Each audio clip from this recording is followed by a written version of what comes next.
Thor, Love and Thunder is pretty much a triumph lap for all that Chief Taika Waititi accomplished with his past wonder film, the frequently funny, stirring, and evidently reviving Thor, Ragnarok. And keeping in mind that it has such a large number of recognizable twists and jokes, this engaging spin-off is as yet a power for good, with enough visual desire and heart before and behind the camera to remain all alone. We meet our space Viking legend and booming Norse god Thor, Chris Hemsworth, on a way of mending.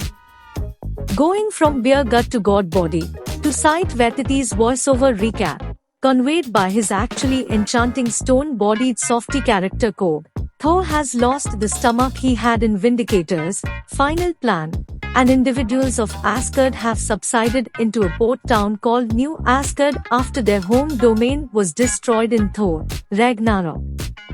Their chief, the charming ruler Valkyrie, Tessa Thompson, has assisted them with adjusting to life on the planet, which incorporates being a vacation destination. With the help from the gatekeepers of the universe in a concise appearance, Thor gets once more into universe's saving shape, and in a firearms endorsement with second at the outset, he releases adapted, high-flying butcher a la numerous scenes in Thor, Ragnarok, employing his hatchet Stormbreaker. Be that as it may, he has nobody to impart the triumph to, and for every one of the many years Thor has lived, he has surrendered to not tracking down genuine romance. The film then once again introduces a really fascinating legend with regards to Jane Cultivate, Natalie Portman, Thor's previous human old flame from the past movies during his more serious days. Presently, she employs the re-established bits of Thor's mallet Mjolnir, transforming into the strong Thor with protective cap and cape, yet all with a cost. Each time she utilizes the power, it detracts from her human limit, which is every one of the really crushing given that we learn she has stage 4 malignant growth. Thor, Love and Thunder insightfully re-establishes Jane into the activity, while giving a more profundity to her relationship with Thor. In both her human and her brave express, Portman's presentation passes why it's perfect on to see Jane once more. The foe this time around is Gore the God Butcher, a tormented person loaded up with retaliation who gives the shadows to the film's gigantic snapshots of light. After the demise of his little girl transforms him into a non-devotee, Gore is picked by a weapon called the Necrosword, and makes a multitude of shape-shifting dark monsters to kill all divine beings, beginning with the person who overlooked his weeps for help. Christian Bundle is striking in the jaw, fluctuating among high and soft tones, saving the opportunity to shake his sharp teeth. It's the nearest we will get to seeing him play Pennywise the comedian, with a hint of Voldemort, however fastened to a similar lowliness Bundle brings to his most human, lowered characters. He can be strong, enjoyable to watch, in any event, when Thor, Love and Thunder undersells his god butchering for a more wistful message, and to make him share scenes with terrified kids. Co-composed by Waititi and Jennifer Kaiteen Robinson, Thor, Love and Thunder simply doesn't genuinely thrive like it could. A piece of its chaos kicks in with its enormous struggle, when Gore the God Butcher goes after New Asgard around evening time in a mad improvised battle scene that has Waititi's typically steady vision for Thor activity letting completely go.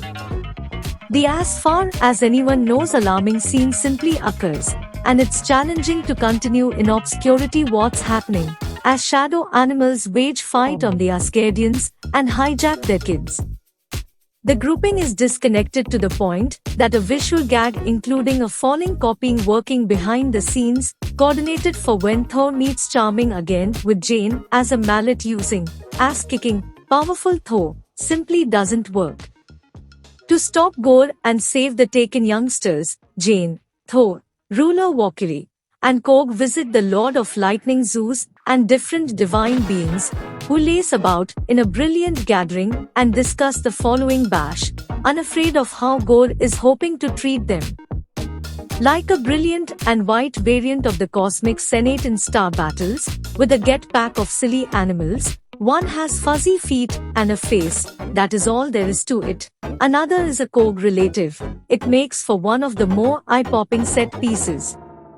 But at the same time it's a second in which the film is working toward future Thor stories at the disadvantage of this one, including a shrugging appearance found in the post-credits. It's likewise an entry among numerous in which obviously Tessa Thompson's personality of ruler Valkyrie, however significant with the goings-on of New Asgard, has strangely been pushed to the side regardless of her laid-out significance and strut in Thor, Ragnarok. Thor, Love and Thunder plays with when a get back to story beat or joke is simply playing the hits, the same way that there are 1 million weapons and roses gestures and needle drops in this film on the grounds that, and you're supposed to headbang each time.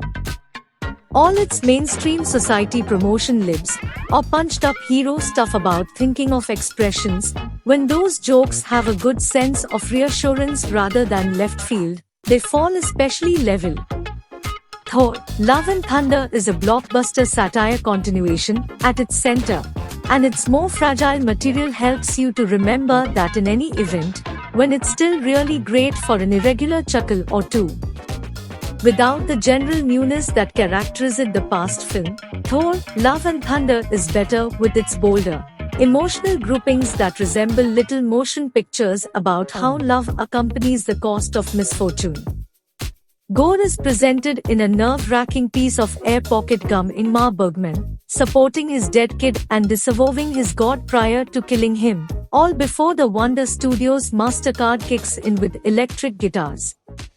Later on, Vatiti presents us the Jane and Thor sentiment, its comfort and later its disengagement, as like his very own side project idiosyncratic non-mainstream hawk versus shark.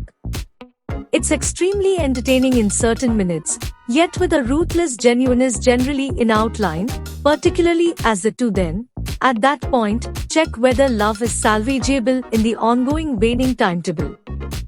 Alongside Jane's striking disease storyline, it's these sincere minutes too that uncover the genuine inspirations behind Thor, Love and Thunder, regardless of whether everything is subsequently treated in excessively curious or too enthusiastically satisfying a style to hit as hard as they're obviously intended to.